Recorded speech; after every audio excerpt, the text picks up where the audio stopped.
আচ্ছা ধরো তোমার হাতে আর অল্প কিছুদিন বেঁচে আছে। এমন সময় তোমার বন্ধু, তোমার পরিজন, তোমার ভালোবাসার মানুষ সবাই তোমাকে একে একে ছেড়ে চলে যাচ্ছে। তখন তুমি কি করবে? হ্যাঁ, আজকের গল্পটা কিছুটা এরকমই। তো ছেলেটার সাথে শেষ পর্যন্ত কি হয় এবং সে কি তার ভালোবাসার মানুষকে আবার ফিরে পায়, এগুলো জানতে তোমরা আজকের গল্পটা সম্পূর্ণ দেখো। আর ভিডিওটা ভালো লাগলে একটি লাইক করে দিও এবং চ্যানেলটা সাবস্ক্রাইব করো আর বেল আইকনে ক্লিক করতে ভুলো না। তো চলো শুরু করা যাক। মুভির শুরুতে আমরা ইউনজি নামের একটি ছেলেকে দেখি যে তার বান্ধবী সুমিন নামের একটি মেয়ের সাথে একটি ভিডিও রেকর্ড করছে। সুমিনকে এই ভিডিও রেকর্ড করে কোথাও জমা দিতে হবে। সে ইংরেজিতে এই ভিডিওটি রেকর্ড করছিল। ইউনজি বলে, শেষ পর্যন্ত তুমি এটি কেন ইংরেজিতে রেকর্ড করতে চাও? সুমিন বলে, কারণ আমাকে এভাবেই করতে বলা হয়েছে। ইউনজি বলে যে এই ভিডিওটিতে তোমাকে বিদেশে পাঠাতে হবে না, তাহলে তুমি নিজের ভাষায় কেন রেকর্ড করছো না? সুমিন এবং ইউনজি যেভাবেই হোক সেই কাজটি শেষ করে। এরপরে আমরা দেখি যে সবার এক্সট্রা ক্লাস চলছে। সবাই পড়াশোনা করতে করতে ক্লান্ত হয়ে গেছে, তাই তাদের কিছু সময়ের জন্য বিরতি দেওয়া হয়েছে। কিন্তু এখানে ইয়নজি এখনো পড়া চালিয়ে যাচ্ছে। তার বন্ধু তাকে দেখে অবাক হয়ে যায় এবং তাকে বারবার বিরক্ত করে এবং মনে মনে বলে যে সে কি ধরনের যে এখনো পড়াশোনা করছে। এরপর সে তার বন্ধু, যার নাম ছিল জিয়ন, তার সাথে বাইরে যায় এবং একটি রেস্টুরেন্টে বসে। এখানে তার বন্ধু তার উপর খুব বেশি রেগেছিল, কারণ ইয়নজি তার কাছে এমন কিছু কথা লুকিয়েছে যা লুকানো উচিত ছিল না। সে তার বেস্ট ফ্রেন্ড, সে তাকে অনেক দিন ধরে চেনে। জিয়ন বলে যে আমি তোর বেস্ট ফ্রেন্ড এবং তোর এই সব কথা আমার কাছে লুকানো উচিত ছিল না, যে তুই আর মাত্র কয়েকদিনের অতিথি। আসল ব্যাপার হলো ইউনজির একটি অসুখ আছে, যার কারণে সে এই পৃথিবীতে আর অল্প কিছুদিনই বেঁচে থাকবে। জিহন চায়নি যে তার বন্ধু তার কাছে এই সব কথা লুকাক, কারণ সে তার বেস্ট ফ্রেন্ড।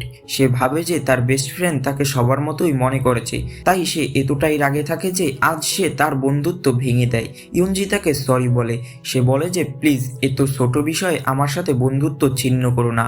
কিন্তু জিয়ন এত বেশি রেগেছিল যে সে সেখানে বন্ধুত্ব ভেঙে চলে যায়। ইয়নজি শেষ সময়েও তার বন্ধু তার পাশে থাকলো না। ইয়নজি তার বন্ধুকে এই কথাটি এজন্য জানাতে চায়নি যে সে চিন্তিত হয়ে পড়বে এবং তার শোকে তার কেরিয়ার নষ্ট হয়ে যাবে, কিন্তু সে জানতো না যে এই সব কথা লুকিয়ে তার বন্ধুত্বই ভেঙে যাবে। যাই হোক, এখানে ইয়নজি একজন মানুষকে দেখে যে গৃহহীন ছিল এবং সে মনে মনে কিছু একটা ভাবে। এরপরে আমরা ইয়নজিকে দেখি যে হাসপাতালে আছে। আসলে সে কিছুদিনের জন্য ছুটি পেয়েছিল যেন সে তার জীবনটা কিছুটা হলেও উপভোগ করতে পারে। সেখানে তার একজন বন্ধু হয়ে গিয়েছিল যার নাম ছিল কিদা। সেও অনেকদিন ধরে অসুস্থ ছিল এবং দুজনে খুব অল্প বয়সে মারা যাবে। দুজনে নিজেদের জীবন নিয়ে ভাবে ঠিকই, কিন্তু এটাও ভাবে যে তারা খুব ভাগ্যবান মানুষ, কারণ তারা নিজেদের মৃত্যুকে খুব কাছ থেকে দেখতে পাচ্ছে। অন্তত তারা এটা জানে যে হ্যাঁ, তারা আর কিছুদিনেরই অতিথি। কিদা ছোটবেলা থেকেই হাসপাতালে ভর্তি এবং সে কখনো বাইরে যায়নি বা কারো সাথে বন্ধুত্ব করেনি। সে ইয়নজিকে জিজ্ঞাসা করে যে আসলে বাইরের দুনিয়া কেমন। এখানে ইয়নজি বলে যে বাইরের দুনিয়া খুবই সুন্দর, সেখানে তোমার কাছে একজন বন্ধু থাকবে, সেখানে একটি মেয়ে আছে যে তোমাকে ভালোবাসবে। কিন্তু আফসোস, আমি একটি মেয়েকে খুব বেশি ভালোবাসতাম এবং সে আমাকে রিজেক্ট করে দিয়েছে। কিদা তাকে জিজ্ঞাসা করে যে তুমি কি তাকে বলেছিলে যে তোমার এমন অসুখ আছে এবং তুমি আর অল্প কিছুদিন বাঁচবে? হয়তো এই কথা শুনলে সে তোমাকে গ্রহণ করে নিত। এখানে ইয়নজি বলে যে আমি আমার অসুখের কথা বলে গার্লফ্রেন্ড পেতে চাই না, কারণ এসব কথা বললে সে হয়তো আমাকে গ্রহণ করে নিত ঠিকই, কিন্তু সেটা হতো ইমোশনাল অ্যাটাচমেন্ট। আর ভাবো, আমি যদি বলে দিতাম তবে কি সে আমাকে গ্রহণ করত? এর উত্তর কিদা বলে যে হয়তো করতে পারতো, আবার হয়তো করতো না। এর পরের দৃশ্যে আমরা ক্লাসে সুমিন এবং জিয়ানকে দেখি, যারা একসাথে বসেছিল এবং দুজনেই জানে যে ইয়নজি অসুস্থ এবং সে আর কিছুদিনের অতিথি। এখানে সুমিনও জানতো যে সে অসুস্থ এবং এই কারণে সে তাকে রিজেক্ট করেছিল। সে ভাবে যে তাকে রিজেক্ট করে সে কি ঠিক করেছে? আর অন্যদিকে তার বন্ধুও এটা ভাবে যে সে বন্ধুত্ব ভেঙে দিয়ে কি ঠিক করেছে। আর এর সাথে তারা দুজন এটাও ভাবে যে ইয়নজি যখন মারাই যাবে তখন সে এত বেশি পড়াশোনা কেন করছে। এরপর আমরা ইয়নজিকে দেখি যে হাসপাতাল থেকে আবার স্কুলে এসেছে কিছু বই ফেরত দেওয়ার জন্য। এরপর সে যখন বাড়ি যাচ্ছিল তখন তার দেখা হয় একটি মেয়ের সাথে যে জিহানকে পছন্দ করে এবং সে এখানে ইয়নজির কাছে তার নাম্বার চায়। ইয়নজি তাকে বলে যে সে বাড়ি গিয়ে দিয়ে দেবে। এরপর আমরা রাতে ইয়নজিকে দেখি যে খুব বেশি অসুস্থ ছিল। তখন তার হাসপাতালের সেই বন্ধুটি আসে। সে তাকে বলে যে আমি কি ডাক্তারকে ডেকে দেব? ইয়নজি বলে আমি ঠিক আছি। পরের দৃশ্যে দেখি একটি নতুন ছেলেকে যে স্কুলে এসেছে, যার নাম ছিল বনজে। সে একটু বোকাশোকা ছিল এবং সবার সাথে খুব সহজেই মিশতে পারত। সে এখানে সুমিনের সাথেও দেখা করে, তার সাথে ভালো কথাবার্তা হয়। এখানে সুমিন জানতে পারে যে সেই ছেলেটিও তাদের স্কুলে ভর্তি হতে চায়। এরপর সুমিন তাকে নিয়ে আসে কিছু টেস্টের জন্য, কারণ স্কুলে যদি তাকে থাকতে হয় তবে তাকে কিছু টেস্ট পাস করতে হবে এবং তার ভিত্তিতে তার সিলেকশন হবে যে সে কোন সেকশনে যাবে এবং সে কতটা বুদ্ধিমান। এরপর আমরা বনজে এবং জিহানকে দেখি একটি রেস্টুরেন্টে, যেখানে তাদের সাথে সুমিনও ছিল। সেখানে তারা তিনজন মিলে খাবার খাচ্ছে।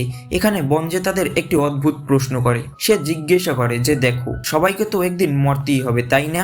যারা ভালো মানুষ তারা স্বর্গে যাবে এবং যারা খারাপ কাজ করেছে তারা নরকে যাবে। কিন্তু ভেবে দেখো, যে নরকে খারাপ লোকেদের শাস্তি দেয় সে নিজেও তো একজন খারাপ মানুষ। সে নিজেও খারাপ মানুষ হয় কেন অন্য খারাপ মানুষদের শাস্তি দিচ্ছে? এর উত্তরে জিয়ন বলে যে আমার মনে হয় তুমি ক্লাসের সেই বাচ্চা যার সাথে কেউ কথা বলতে পছন্দ করে না, কারণ তোমার প্রশ্নগুলোই খুব অদ্ভুত হয়।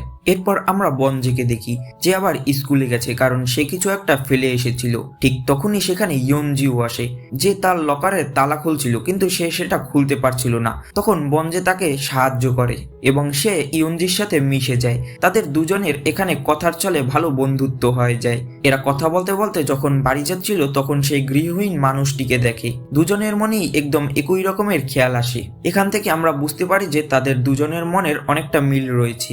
ইয়নজি বনজেকে নিজের বাড়িতে নিয়ে আসে এবং নিজের ইউনিফর্ম দেয়, যা সে কখনো ব্যবহার করেনি। সে তাকে এটি বলে না যে সে মারা যাবে, কিন্তু তাকে বলে যে সে স্কুল ট্রান্সফার করছে, যার কারণে এই কাপড় আর তার প্রয়োজন নেই। এখানে বনজে ইয়নজিকে বলে, তুমি কি ক্লাসের সুমিন এবং জিয়ান নামের ছেলে ও মেয়েটিকে চেনো? আসলে আমার মনে হয় যে তারা দুজন একে অপরের সাথে ডেট করছে, আর আমার এটাও মনে হয় যে আমি সেই সুমিনকে পছন্দ করি, কারণ সে খুব মিষ্টি। এখানে ইয়নজি তার কথা শুনে চুপ ছিল।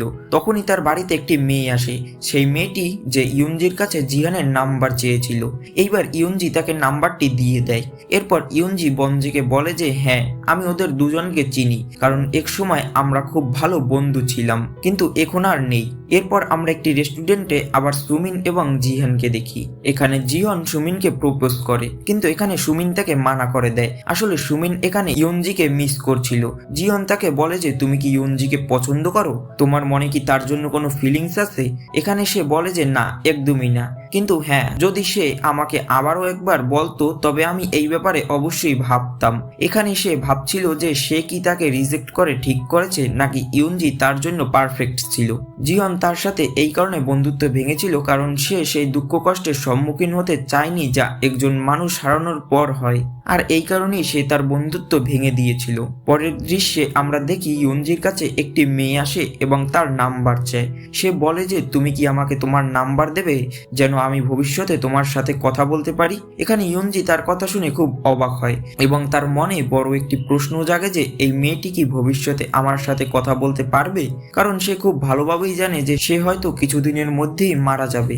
কিছুক্ষণ পর সেখানে সুমিনও আসে। সে ইয়নজির সাথে কথা বলছিল এবং বলে তোমার কি মনে হয় যে আমরা পাশ করতে পারবো? ইয়নজি বলে যে আমার মনে হয় না যে আমরা পাশ করতে পারবো। এর উত্তরে সুমিন বলে যে আমার মনে হয় সবাই খুব ভালোভাবে নাম্বার নিয়ে পাশ করবে। ইয়নজি বলে যে আমি এমন কোনো প্রস্তুতি নেইনি। এরপর সুমিন তাকে সরাসরি ডেটের জন্য প্রস্তাব করে এবং এই কথা শুনে ইয়নজি বুঝতে পারছিল যে সুমিন আসলে কি করার চেষ্টা করছে। সে তাকে বলে যে থাক, তুমি যাও তোমার ক্লাসে, আমি একদম ঠিক আছি, আমাকে নিয়ে তুমি চিন্তা করো না। এরপর আমরা বনজে এবং ইয়নজিকে একসাথে দেখি, যেখানে ইয়নজি তার বন্ধুর সাথে আসতো। ইয়নজি বনজেকে সব কথা বলে যে কিভাবে সে সুমিনকে প্রপোজ করেছিল এবং সে রিজেক্ট করে দিয়েছিল। বনজে বলে যে তুমি জানো সমস্যা কোথায়? সমস্যা হলো তোমরা সম্পর্কে আসার আগেই দূরে সরে যাচ্ছিলে। সুমিন জানতো যে তুমি স্কুল ট্রান্সফার করে নিবে এবং তোমরা সম্পর্কে আসার আগেই দূরে চলে যাবে। ভাবো, সেই সম্পর্ক থাকবে কিন্তু দূরত্বের কারণে সেই সম্পর্কের ফিলিংস গুলো কি একই থাকবে? এটাই কারণ ছিল যে সে তোমাকে রিজেক্ট করেছে। এই কথা শুনে ইয়নজি মনে মনে ভাবে সে ঠিকই বলেছে, কারণ এমনিতেও তো সে মারা যেত, তখন ইয়নজি কষ্ট পেত, সেই জন্যই হয়তো সে তাকে রিজেক্ট করেছে। এরপর এরা দুইজন বাইরে আসে। এখানে বনজে ইয়নজিকে সেই একই প্রশ্ন করে নরক এবং স্বর্গ সম্পর্কে। এখানে ইয়নজি বলে যে তুমি জানো শয়তান কেন খারাপ মানুষকে শাস্তি দেয়? কারণ সে নিজে একজন খারাপ মানুষ এবং তার অন্য মানুষকে কষ্ট দিতেই ভালো লাগে, তাই সে তাকে শাস্তি দেয়। এখানে হঠাৎ ইয়ঞ্জি অজ্ঞান হয়ে যায়। এরপর স্কুলে সবাই জেনে যায় যে ইয়ঞ্জির আসলে কি অসুখ। এরপর সুমিন ইয়ঞ্জির সাথে দেখা করতে আসে এবং সে তাকে বলে যে তুমি কেন আমাকে তোমার অসুখের কথা বলনি, তুমি তো আমাকে বলতে পারতে তাই না? এর উত্তরে ইয়ঞ্জি বলে যে আমি কাউকে বলতে চাইনি, কারণ আমি চাই না কেউ আমার কারণে চিন্তিত হোক। এখন আমি আপাতত ঠিক আছি, ব্যথা আর নেই, পেন কিলার খেয়ে নিয়েছি, যদি আবার কখনো কষ্ট হয় তবে আবার খেয়ে নেব। সুমিন এইসব কথা শুনে বলে যে আমি ঠিক করেছি, আমার তোমার ব্যাপারে ভাবাই উচিত হয়নি। তুমি একবার ভেবে দেখো, আমি যদি সেই দিন রিজেক্টের বদলে হ্যাঁ বলতাম, অ্যাকসেপ্ট করতাম, তবে কি আমাদের ভবিষ্যৎ একসাথে হতো? তুমি কি আমার সাথে সবসময় থাকতে? সবকিছু কি বদলে যেত? না তো। আমি তোমার মৃত্যু কিভাবে মেনে নিতাম? তুমি কি কখনো ভেবেছো যে তোমার চলে যাওয়ার পর আমার কি হবে? এইসব বলে সে সেখান থেকে চলে যাচ্ছিল। সুমিনকে পেছন থেকে ইয়ঞ্জি থামায় এবং বলে যে সুমিন, তোমার মনে কি আমার জন্য কোনো ফিলিংস আছে? আর এই সিনটি এখানেই কাট হয়ে যায়। এর পরের দৃশ্যে আমরা দেখতে পাই যে ইয়ঞ্জি এবং সুমিন দুজনেই ভিডিও রেকর্ড করছে, যেমনটা আমরা মুভির শুরুতে দেখেছিলাম, কিন্তু এই সময় কিছু আলাদা ছিল। এখানে সুমিন ভিডিও রেকর্ড করছিল আর ইয়ঞ্জি বারবার রেকর্ডিং এ চিৎকার করে করে বলছিল যে আমি তোমাকে পছন্দ করি, আমি তোমাকে ভালোবাসি। সে খুব হাসছিল, কিন্তু তার মনে যে কষ্ট ছিল তা শুধু সেই জানতো। আর এভাবেই এই মুভিটি এখানেই শেষ হয়ে যায়। এই মুভি আমাদেরকে আসলে শেখায় যে সব বন্ধুই আসলে বন্ধু হয় না। যেমন জিয়ন শেষ সময় ইয়ঞ্জির সাথে থাকতেই পারতো, কিন্তু সে থাকেনি, সে তাকে ছেড়ে চলে গিয়েছে নিজের কথা ভেবে। আমরা আমাদের চারপাশে তাকালে এমন অহরহ বন্ধু দেখতে পাবো। তো যাই হোক, মুভিটা যদি তোমাদের ভালো লেগে থাকে তাহলে ভিডিওতে একটা লাইক দিয়ে একটা কমেন্ট করে দিও। ধন্যবাদ তোমাদের সবাইকে।